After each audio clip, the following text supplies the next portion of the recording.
landscape. You don't know the names. The people, the students and professors at this university have no idea that this place is called Anata. It's just a part of the landscape. They have no idea if they happen to look out the window. All right, you see a bulldozer. Maybe it's building a road. Maybe it's fixing something. There's no, in other words, you can be on top of a demolition and not really know what's going on if you're an Israeli. That's how insulated Israel is from all of this, and the home was demolished for the second time. Salim's face kind of says it all. See, we didn't even have a chance to have our morning coffee, and the house was gone. So we decided to rebuild again. This is the political logic of resistance. It makes no sense from a humanitarian point of view. Why would you rebuild the home that can be demolished again? But politically it makes sense. If Israel demolishes a house 100 times, we'll rebuild it 101 times. We're not going to let the occupation win. And so we went out again to rebuild the home, Palestinians, Israelis, and we got a small home up. And then the family moved in. The next morning the civil administration came back. And in fact, what they do, what they do, is they know it's happening. They allow Palestinians to rebuild their homes in order to spend the money. They invest the hopes that maybe this home will stay, and then they come to demolish. You see, to make it even more difficult on the Palestinians. And the whole story again repeats itself. Micha comes, foreign workers take the furniture out. The bulldozers come, this time a pneumatic drill to dig up the foundations so that we can't rebuild, and the home is demolished again. And so we rebuild again. And so we rebuild again. And in the end, Salim and Arabia's home was demolished 6 times. 6 times. We've rebuilt the home each time. Here we rebuilt it. One of the times we built it with a mural on the side.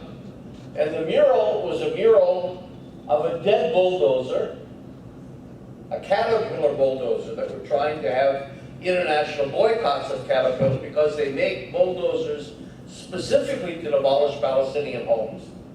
On top of a pile of dead weapons, and hovering over the scene are the figures of 2 women who died in house demolitions in Gaza. One of them is a Palestinian woman named Nuha Swaydan, who was killed in 2003. She was the pregnant mother of 10 children, who was killed in her bed at night when her home was demolished on top of her at night. And they were demolishing the house next door, and it fell in, and she was killed. The other figure is someone that you might have heard of, Rachel Corrie. One of the boats that Malaysia sent to break the siege of Gaza was called Rachel Corrie. She was an American college student who also in 2003, 10 years ago, was killed defending a Palestinian home, and an Israeli army bulldozer ran over her twice, even though she had a clear, bright yellow vest, and there were other activists around. So that was the mural framing Beit Arabia, and we had it, we used it as a center also for strategizing, but in January 2012, so just this last year, the army came in the middle of the night and the home was demolished again for the 6th time. No, actually it's not true, for the 5th time. This is the 5th demolition. And the same story repeats itself. So we went out to rebuild it again. I don't know if I can do this. I just wanted to show you, it takes just 2 minutes, a rebuilding. Just to give you a sense of rebuilding. This is a time lapse You take 2 weeks and you put it into a couple of minutes. I think it might work. Well, is it possible to get to the next slide? Here, this one. You should be able to click and play.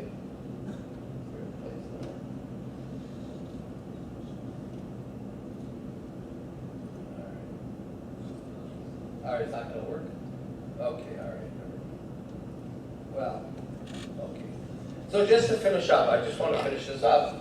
So at any rate, we rebuilt the home, and then last November, the home was demolished again for the 6th time. Again at night. And what we did this time, just to show you and kind of finish up the story, is this time, just last month, after Ramadan, in August, we rebuilt the home, or we went out to have another rebuilding camp for the 7th time. And instead of rebuilding the home that we knew would be demolished again, you see here's the pile of rubble. We decided to turn it into a memorial site of demolitions and displacement. So we went out, and every summer, we build homes during the year as well. Every summer we have a summer work camp where people come from all over the world to rebuild Palestinian homes. You're all invited. It costs something. You can look it up on our website, but we really have people from all over the world that come to build. And what we did this year is, you see, we cleaned out all the dirt and all the rubble, you see, and we began to expose the house itself that had been demolished. The rooms inside, the furniture that was still inside the home. You see, so now we're exposing the surfaces. And we made it in a way that you can walk through the house, and all the slides I just showed you, the pictures, the history of the house, we put weatherized, you see, and we put them on the surface of the demolished house. You see, like this. So that these are the people that built. So that now, if you go there, and there's a lot of tour groups that go, diplomats come, journalists come, you can walk through the demolition, and you can get the whole story on the surfaces of the demolition that I just told you.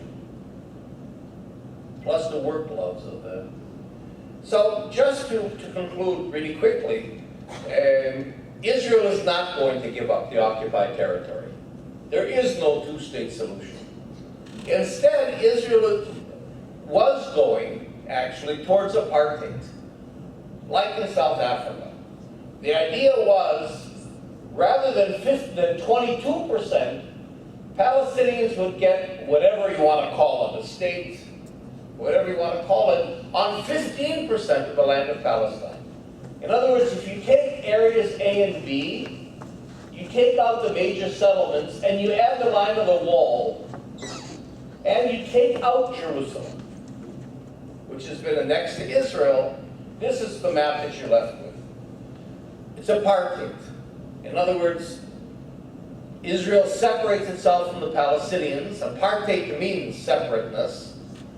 And it creates a regime of permanent dominance. That's apartheid.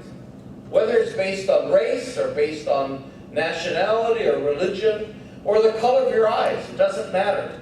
Once you have a regime of separation and domination, that's apartheid. But, ironically, apartheid is the liberal approach in Israel. This is the Labour Party, Rabin, Barak, Peres that planned this. Netanyahu and the right wing, the government today in Israel, says, whoa, wait a minute, why should we give 15% of our land to Arabs? It's all our land. So what I want to end with is the idea that there's a situation worse than apartheid. And that's what we call warehousing.